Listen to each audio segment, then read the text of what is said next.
जय श्री राम। राम राम।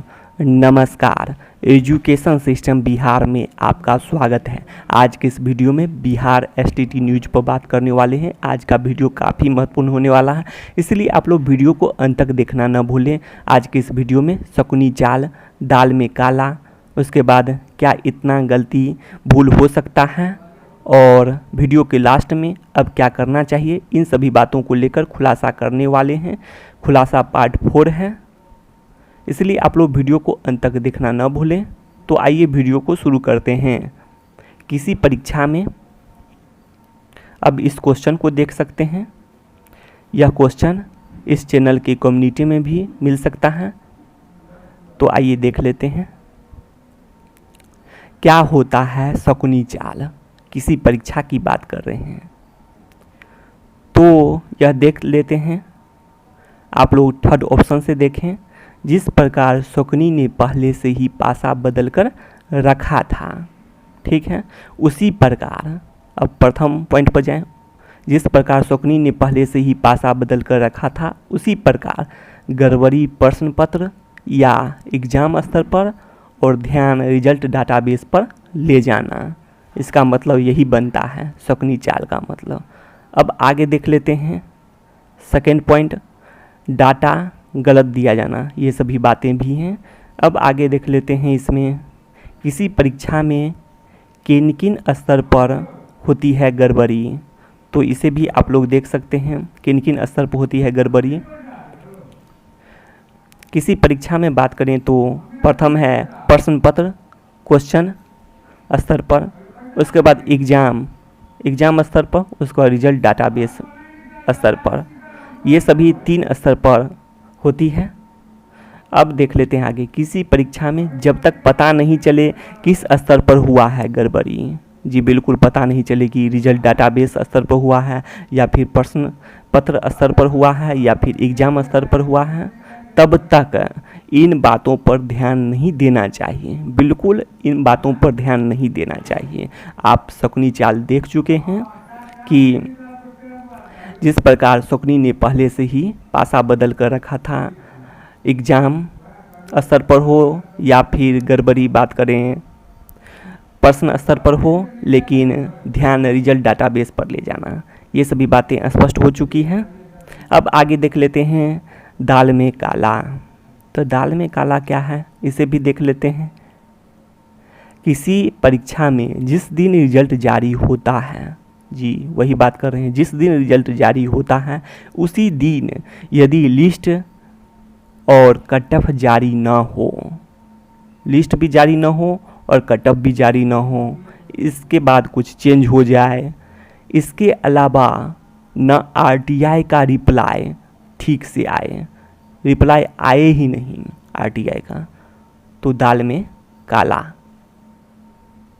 तो ठीक है, आगे देख लेते हैं। नोट है कि टीईटी एसटीटी पूर्व निर्धारित कट ऑफ पर क्वालिफाइड होने से कैटेगरी वाइज कट ऑफ जारी करने की जरूरत नहीं है।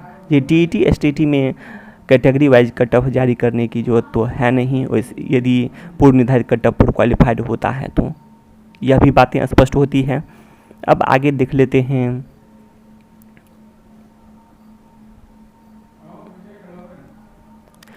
क्या इतना गलती भूल हो सकता है?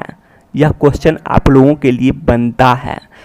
बिहार एसटीटी के महत्वपूर्ण बिंदु। प्रथम पॉइंट देखें, 12 मार्च को क्वालिफाइड और नोट के रूप में रिजल्ट जारी किया गया था।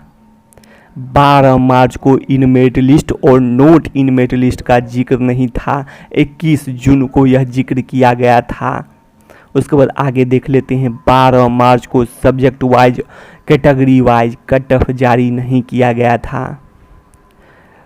नोट है टीईटी में ही कट ऑफ जारी नहीं होता है, क्योंकि पूर्व निर्धारित न्यूनतम कट ऑफ पर क्वालिफाइड और नोट के रूप में रिजल्ट आता है, इसलिए जरूरत नहीं होता है टीईटी में। उसके बाद आगे बात कर लेते हैं कैटेगरी वाइज। तो उसके बाद आगे देख लेते हैं। 12 मार्च को सभी क्वालिफाइड अभ्यर्थियों का उच्च प्राप्तांक से न्यून प्राप्तांक घटते क्रम में सब्जेक्ट वाइज की बात नहीं करें, घटते क्रम में लिस्ट जारी नहीं किया गया। बिल्कुल ही घटते क्रम में लिस्ट जारी नहीं किया गया, जैसा कि एसटीटी विज्ञापन में बताया गया था कि सभी क्वालिफाइड अभ्यर्थियों का घटते क्रम में, मतलब न्यूनतम उत्तीर्णांक प्राप्त करने वाले सभी अभ्यर्थियों का उच्च प्राप्तांक से न्यून प्राप्तांक के क्रम में, घटते क्रम में लिस्ट जारी होना चाहिए। ऐसे भी आप लोग जान सकते हैं 12 मार्च के बाद किए गए आरटीआई का रिप्लाई नहीं आना, विषयवार कितने क्वालिफाइड हुए हैं पूछे जाने पर, ये सभी बातें होती हैं। क्या इतना गलती भूल हो सकता है? यदि मानकर चलते हैं हुआ है तो सुधार का उपाय भी है। सुधार का यह उपाय है कि सभी क्वालिफाइड अभ्यर्थियों को रिक्तियों की संख्या को बढ़ाकर नौकरी पक्की की जानी चाहिए। जैसा कि आप लोग जानते हैं कि उच्च माध्यमिक विद्यालयों की संख्या भी काफ़ी अधिक है और 2950 के करीब नए विद्यालय भी स्थापित हुए हैं, उच्च माध्यमिक विद्यालय। तो ये सभी बातें हैं और आप लोग ये भी देख सकते हैं, सभी यह बात है कि 8386 ग्राम पंचायत में उच्च माध्यमिक विद्यालय का लक्ष्य पूरा हो गया है। मतलब 8386 उच्च माध्यमिक विद्यालय की संख्या है और हाल ही के न्यूज में देखे होंगे कि 9361 माध्यमिक और उच्च माध्यमिक विद्यालय की संख्या है। ऐसे में विद्यालयों की संख्या को देखते हुए रिक्तियों की संख्या को बढ़ाकर सभी क्वालिफाइड अभ्यर्थियों की नौकरी पक्की की जानी चाहिए। यह भी बातें स्पष्ट होती हैं इससे, जिससे क्या फ़ायदा होगा? सभी को फ़ायदा है। इसमें देख लेते हैं फ़ायदा, यह भी देख सकते हैं। अच्छी खबर, बिहार के विद्यार्थी अब अपनी ही पंचायत में इंटर तक की पढ़ाई करेंगे। यदि सभी विद्यालय में शिक्षक हों तो सभी अपनी पंचायत में ही पढ़ पाएंगे। तो यह भी अच्छी खबर ही है। यदि सभी क्वालिफाइड अभ्यर्थियों की नौकरी पक्की की जाती है तो भूल में सुधार भी अच्छा ही है, सभी लोग कल्याण के लिए है, तो इसमें तो कोई बड़ी बात तो है नहीं। इसलिए सभी क्वालिफाइड अभ्यर्थियों की नौकरी पक्की की जानी चाहिए, जैसा कि 12 मार्च को भी बताया गया। या फिर चुनाव में भी वादा तो किया गया था 19 लाख रोजगार और 3 लाख शिक्षकों की नौकरी। तो ये सभी बातें हैं, इसलिए सभी क्वालिफाइड अभ्यर्थियों की नौकरी पक्की हो, इसके लिए सभी को प्रयास करना चाहिए। अब आगे देख लेते हैं इसमें क्या बात है। बिहार एसटीटी के अभ्यर्थियों को क्या करना चाहिए? तो क्या करना चाहिए अब भी देख लेते हैं।